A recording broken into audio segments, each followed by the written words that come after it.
حضور صلی اللہ علیہ وسلم نے فرمایا، روزہ جہنم سے حفاظت کا ذریعہ ہے۔ پورے رمضان کے روزوں کے لیے صرف ایک ہی نیت کافی نہیں ہے، ہر روزے کے لیے الگ الگ نیت کرنا ضروری ہے۔ روزے کی نیت یہ ہے کہ اپنے دل میں یہ ارادہ کرے کہ میں اللہ تعالیٰ کی رضا حاصل کرنے کے لیے روزہ رکھتا ہوں۔ زبان سے نیت کے الفاظ کہنا بہتر ہے، ضروری نہیں ہے۔ بیماری کی حالت میں روزے کا حکم۔ نمبر 1، اگر کسی کو روزے کی حالت میں بیماری کے بڑھ جانے یا جان کی ہلاکت کا خطرہ ہو تو روزہ نہ رکھنے کی اجازت ہے۔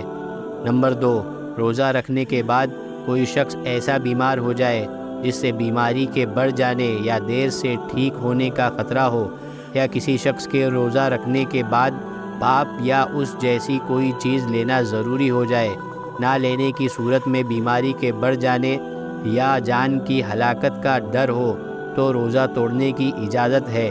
ان دونوں صورتوں میں صحت پانے کے بعد اس کی قضا لازم ہوگی، کفارہ لازم نہیں ہوگا۔